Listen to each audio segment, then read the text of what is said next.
Greetings, friends, and welcome to my Wednesday of Easter week reflection time. I have a morning routine that brings me stability, comfort, and peace. It includes checking my emails, my Facebook friends, and reading news stories, and at times endless videos of silly things. Don't worry, there are not endless videos of cats in that queue. I've also discovered that I have some very emotional responses to the videos.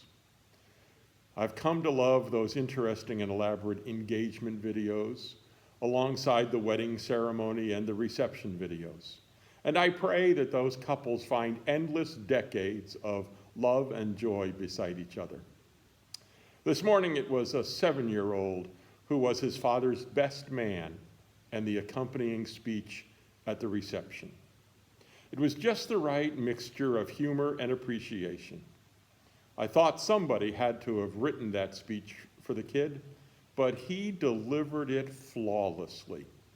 He had me laughing and shedding a tear at the same time. But the one this day that tugged most at my heart was an interview with Mario, a New York City landlord who owns 80 apartments with 200 tenants. And he decided to waive rent for all of them during the month of April. He didn't do it to gain any notoriety. He did it out of compassion. He knew that some of his tenants had lost their jobs because of COVID-19. Some of his tenants are in the medical field, doctors, nurses, first responders, and they came to him and said, "We're still working and we could pay our rent." But he said, "No, keep your rent. But if you can do something for those who need help, then do so." After watching it, I thought of a presentation that I attended last year. My friend Julie had posted on her Facebook page that Jim Wallis was coming to Berkeley for a speech. Jim Wallis is an evangelical pastor and more often identifies with the evangelical left and the Christian left leaners, as he describes it. Jim is the founder and editor of Sojourners Magazine and a social advocate. I went and, as expected, was moved by his perspectives on faith and life. I also bought his latest book, Christ in Crisis, and have been reading it. In there, Wallis shares some of his early life. He shares that he grew up not hearing very often about verses in Matthew that have been part of my faith foundation forever. Matthew 25:34 and following. It's in those verses that Jesus tells the story of a king separating people into the right and to the left.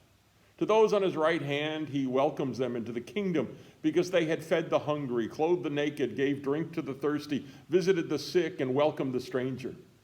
Those folks were befuddled, saying that they had never seen the king in such state. The king responds that when they had done it to the least of the people, they had done it unto him. To those on the left, the king sends them to a far different kingdom. Those folks are part of the accursed. Of course, they ask, when did they see the king and not respond with kindness?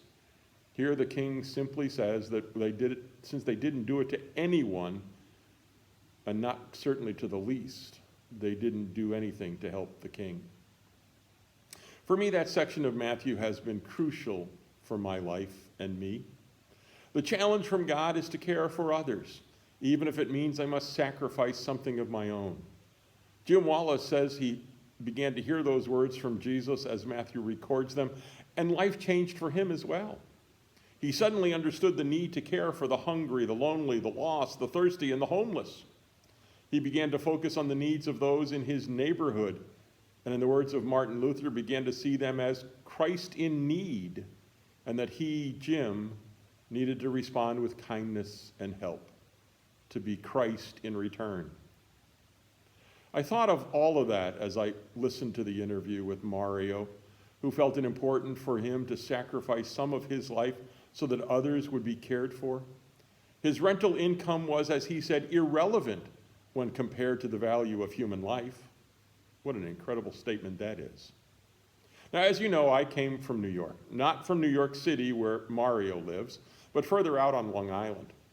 Yet most of us New Yorkers share a common perception. We tend to be cold-hearted and self-centered. You guys know what I'm talking about, don't you? We know that's not always true. In fact, not everybody is that way, but it's been portrayed that way. And then there's Mario with his strong faith. Another one of his quotes, I don't really look at it as being a hero. I look at it as being a human. I do know that the way there are, let me start that sentence over again. I do know there are way more Marios in the world. I worship with a whole bunch of them on Sunday morning. I see a whole bunch of their pictures on chairs here before me today. I know a whole bunch of them, and they have other names. Your name is one of them. Watching that interview with Mario made my heart sing. Perhaps a little off key, but it sang. Thank you, God, for Mario and for his faith. Thank you, God, for all of you and your strong faith. And I look forward to seeing you again on Sunday. But as Mario would say it to his tenants in the sign that he posted, wash your hands. Stay home if you're sick. Love one another. Practice that important social distancing. He didn't have it, but wear a mask when you go out in public. And of course, let's always be careful out there. Have a great night. See you tomorrow. Bye-bye.